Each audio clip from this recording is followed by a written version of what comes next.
a very courageous, very resourceful guy, and he's causing it to rain all through Spain and Portugal. My goodness. Yeah, and then as a German guy that had done some gifting in Spain before, they're in touch, he's causing it to rain throughout Morocco and Tunisia. So he has begun to reverse the Sahara Desert this way. And the way he's done it is he put a whole bunch of organite in the ocean from a boat along the Atlantic coast of Morocco. And there's some people in the Cape Verde Islands doing the same thing, and elsewhere. And you can see where the Azores Islands have a lot of these weather weapons on them.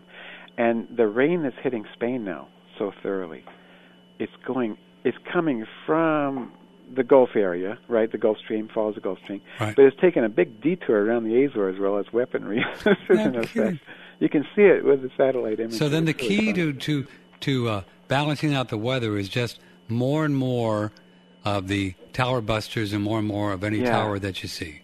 Simple organite distributed. That's the answer to more problems than we are even aware of. Mm-hmm. So then these big, the actual cloud busters, they don't necessarily do the rain thing. No, they will. See now, George, the guy in South Africa I mentioned, okay? Uh-huh. He put 20 of these cloud busters in the Kalahari Desert. Yeah.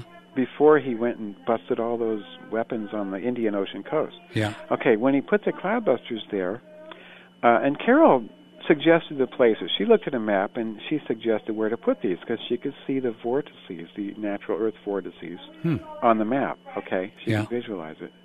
So, and George knew a friend who knew a whole bunch of people out there, Afrikaners who had property, and they were all happy to get a cloudbuster. Okay, nothing happened yet, but after he busted all those towers, those coastal arrays, it started raining like crazy up there where the cloudbusters were. So it was a two-stage process. Yeah. Now here's something else he did with organite, which shows you some other aspect. So you know where Soweto Township is, right? Soweto? Soweto, yeah, that's where they killed so many people. Oh, sure. Yeah, it was a horrible place. Okay, him and an Afrikaner friend went there, and they tossed out 100 tower busters. They never even stopped the car because they were afraid they were going to get beaten to death. They just threw them out the windows. They didn't even stop at stop signs. Okay, they went through the whole town, threw them out. Okay. A Ugandan friend was visiting George a month later, and he told him, you want to see something really horrible? I'm going to show you Soweto, because Uganda is a really nice place. And so he took this African guy over there. People had planted grass, trees. They were smiling, cleaned the place up. Everybody was friendly, and George was absolutely shocked. But see, that's what organite does. That's what organite does. It changes things. It changes bad things into good things. Carol and I have gifted urban ghettos in America, and gone back the next day and saw a total change in people's countenances and behavior.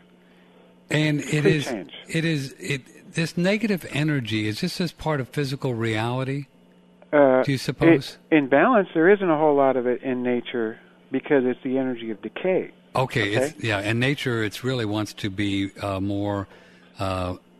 life. Yeah, life. My God. Life, not decay. You go to Africa, everything is alive and vital. The energy is so intense there. Carol got pregnant there when we went to Namibia, and I had a vasectomy, and her tubes were tied, but she got pregnant. Are you kidding? There's so much vitality there. And if you can see Oregon when you get in an alpha state and look at the sky, you'll see little squiggles of energy. You're seeing Oregon. Dr. Reich showed this to Albert Einstein. Yeah, he invented a scope where you could see that. You don't need a scope. That's Oregon. But I think Einstein needed a scope. Yeah, that's Oregon. Okay, you'll see dark squiggles, you'll see bright squiggles. The dark stuff is deadly Oregon radiation. The bright stuff is Oregon. DOR, deadly Oregon radiation, is the energy of decay. There's always more bright stuff than dark stuff if you're in a healthy environment. In Africa, those squiggles were 3 times bigger than they are here. And we've been to several countries in Africa, and it's that way all over Africa. There's so much vitality there. It's amazing. Isn't it? And look at what these people have been through, burning through all that carbon. Yeah, well, that's artificially done. That only started happening when the white people started missionizing. And exploiting them in other ways. Missionaries were the vanguard. Yeah. It wasn't like that before. Most of Africa was okay. So what? People prospered. What is this thing they call HAARP? HAARP. Well, I used to use the term HAARP for the weather weapons, but that's only one form of the weather weapons. There's several forms. Okay? The HAARP array that Nick Begich wrote about up in Alaska, that was a pioneering effort back in the 60s and 70s. Right. And yeah, they still use those, but they have other more refined technology now. One of them, we call them weather balls or radar domes.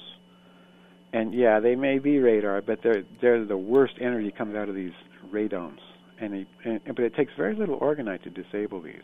Really? Yeah, and we've seen some horrible effects of these things in the atmosphere. Do you think they create like hurricanes and tornadoes and stuff? Yeah, all these weapons are used together to create hurricanes and tornadoes. They made a whole bunch of tornadoes in America last spring. But everywhere there was a cloudbuster, there wasn't a tornado within 20 or 30 miles. You can't, and you can't even they can't even get lightning to hit the ground near close to a cloudbuster without a huge amount of effort. It's counterproductive. You know, it's so interesting you mentioned Nick Begich in Alaska. Do you know who is running against Uncle Ted Stevens in Alaska? Oh, no, I'm not aware of that. Yeah, his last name is Begich. It's the same family. Well, I think it's his brother. I don't think it's Nick. I think it's his brother. His father was a congressman. Yeah, so this guy must be a good guy. Could be. Wouldn't that be interesting? Could be, but my theory is that the only way to cure this federal cancer is secession by now. I think it's well beyond redemption. I don't think it can be fixed. Let me tell you a quick story. I'm going to have Ron Paul on my radio show on November the 8th. Oh, good for you. And what I'm going to propose to him on the air is I'm going to ask him, I'm going to say, Congressman Paul, how many people on a petition would it take for you to run for governor of Texas in 2 years so we can institute the Constitution and everything that you really want to do and do it on a state level? Hey, that's smart. Yeah, because I believe you're right. The only way out is we're going to secede from the Union and then just tell these guys to just, go away. Okay, that's smart. And, that's not new. The governor of Michigan was Lindbergh's father. And the reason he became governor was because he resisted the Federal Reserve Act. He went against it, and so they kicked him out of the Senate. Yeah, he has a beautiful speech on the Senate floor about the Federal Reserve. Yeah, I've read that speech. So you can tell Ron Paul that. There's his precedent. So they kicked him out of the Senate, but they made him governor because the people of Michigan, I think it's Michigan or Wisconsin, they were also opposed to the Federal Reserve Act. Right. Yeah, which is unconstitutional. Oh, yeah. Yeah. Isn't it interesting? Yeah. Well, I think, there's enough people in Texas where we could elect him in a heartbeat in 2 years. And wouldn't that be exciting? And you know what's so exciting, Don Croft, and you probably know this, I'll tell others who haven't heard the show. As I said, we have two constitutional authorities and authorities on the law every Tuesday, and we kick around these things from a constitutional perspective. Oh, that's great. And they have laid out in painstaking detail, and all of the archives are on oneradionetwork.com, that the United States government, as we know it, has absolutely no jurisdiction or authority or business being anywhere except the square, 60 square miles around Washington, D.C. Yeah, and Guam and the Virgin Islands. And Virgin Islands, right, and Puerto Rico. And they have no jurisdiction. I mean, they have absolutely no business being here. They're not here lawfully. Yeah. It's just amazing. They just get away with it because nobody knows any better. See, simple truths are the most empowering, aren't they? That's right. Yeah. Very good, very good. Very exciting stuff. Yeah. I mean, they just, and after a while, we're just going to tell them, well, leave us alone. Just leave us alone, go away. Yeah, it's that simple. It's that simple. We don't have to shoot anybody. No, show us your authority and your jurisdiction. I'd be happy to talk to you. Otherwise, I really don't have time. They probably have to turn the Washington Mall into a truck farm to support themselves, but I don't care. Okay. I can't imagine them working, can you? No, they don't know how to do it. And the black populace there probably won't be too thrilled to have them there. Not at all.